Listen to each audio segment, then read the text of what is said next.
Hey everyone, Arthur here. This time we're looking at a high production value action adventure made by some of the same talents that created BioWare's Dragon Age and Ubisoft's Assassin's Creed games that may be passing under the radar of a lot of people, which is a perfect fit to cover with a review here from the Void where we will see who is the perfect audience for it. We are looking at Eternal Strands and this is from the Void.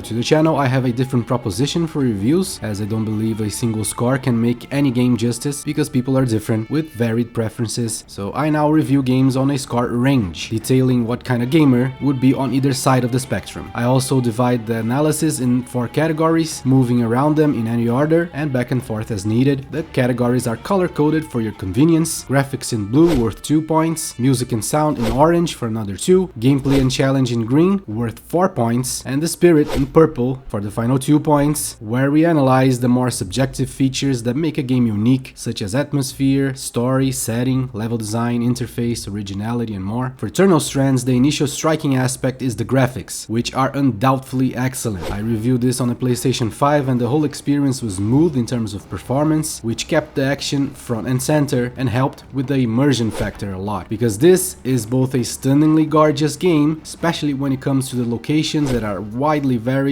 and the sum of them creates a fantastic world and also a true adventure of the highest quality, complete with vast amounts of exploration for all manner of things, a compelling story, intricately well written and full of interesting characters, including Bryn, the main character, who is witty and a badass, and all of them are superbly well voiced over. Not a single conversation was only presented in text, which was impressive. And of course, fantastical creatures of all shapes, sizes and behaviors. And that brings us to this game's main point that it really drives home: the creatures. There is one small drawback on this. Let's get that out of the way first. There aren't too many small-sized creatures for regular encounters. The same ones are used over and over in several different locations. I even think that there are about the same amount of small-sized ones as there are big boss creatures. So yeah, 2 or 3 additional small creatures would have made a big difference here, but I get it, the focus of the team was clearly on the right place. They definitely spent way more time creating the bigger than life, absolutely epic boss encounters, because those, man, my god, these are absolutely amazing. Every single boss encounter is formidable, and they went 100% with the Shadow of the Colossus style. You grip the creatures and climb them, looking for weak spots or having to alternate where you strike, as there is only so much damage you can do to a particular area. The giants react in many ways. The golems, called arcs, will try to grab you. All creatures try to shake you down, forcing you to pay attention to details and react by gripping harder. Feral creatures will often use their magical properties, like freezing their surroundings and you along with it, or trying to use the environment, like this one who can use telekinesis. And of course, the star of the show are the flying creatures, who will set themselves ablaze and fly with you, holding on for dear life. So yeah, Shadow of the Colossus all the way, like I said. So some may even consider this a negative for lack of originality, while others will easily see that they gave their own spin and personality to the general idea, adding lots of unique features as well as counting with an absolutely fantastic creature design, both graphically and in the behaviors. What's even more amazing is that the thrill of combat against the giants is further and significantly enhanced by the harvesting mechanism. There is a special way to harm each of the big guys in order to expose their locus point. This is also not a new idea, but one that has been deepened and made even more thrilling and interesting. You not only have to break apart enemies' armor by hitting specific spots, which was Shadow of the Colossus' main idea, but also do some more creative stuff like having to apply fire to burn off a part, or finding ways to stop a creature from behaving in a specific way, or making it get stunned, and much more. Pretty cool and varied ideas that make the game never get stale, and much on the contrary. This is thoroughly exhilarating. When you succeed, you have to harvest the enemy, not for items that it drops in any case, but for special strands of magic that may give you a new power or enhance existing ones. Very substantial improvements too,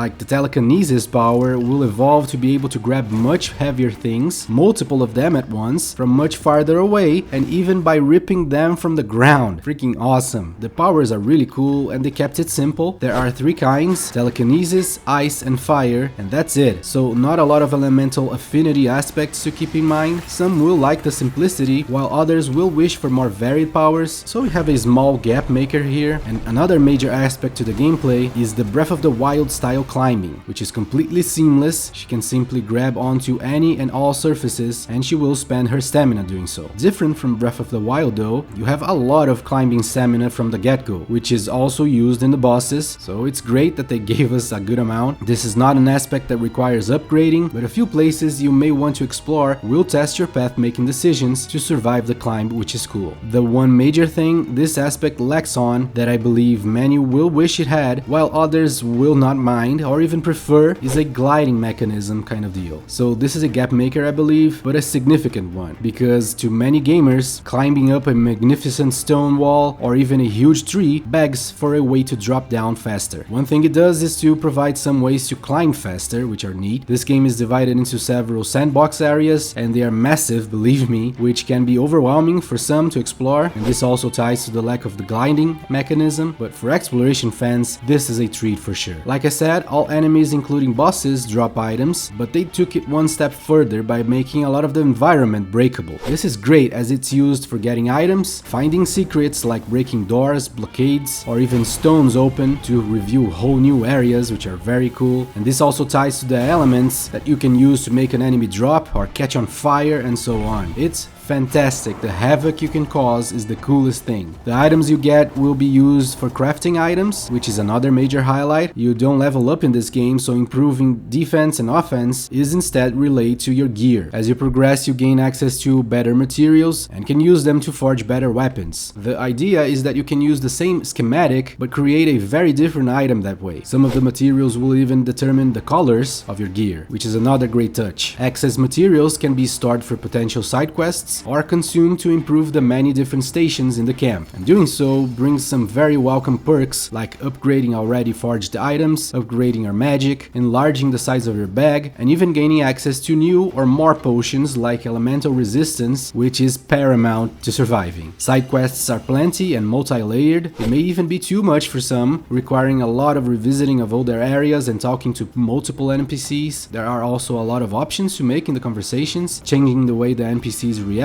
including to later conversations, which is neat. The game also counts with in-game cutscenes, as well as a few anime-style ones, all of them very well made, but they did cut one small corner here, presenting many of the important scenes in a typical visual novel style with character portraits instead of animated cutscenes. Not a major issue at all, and completely understandable, given that this can be very time-consuming and expensive to make, but still worth a mention. I did not experience any bugs, except for a minor one that if it had happened just once, I wouldn't even mention, but it happened 3 times. For some reason, the hub area loaded with the red hue, like when there is a scorching fire happening, but like I said, very minor. Finally, to give you more color on the music and sound, the game goes for a Breath of the Wild approach, keeping music minimal, but toning it up a lot on encounters and important situations. Some will like the more ambient music, contrasting with the beautiful orchestral score, while others would prefer a more memorable soundtrack, but that's totally up to you. Sound effects, though, are undeniably excellent.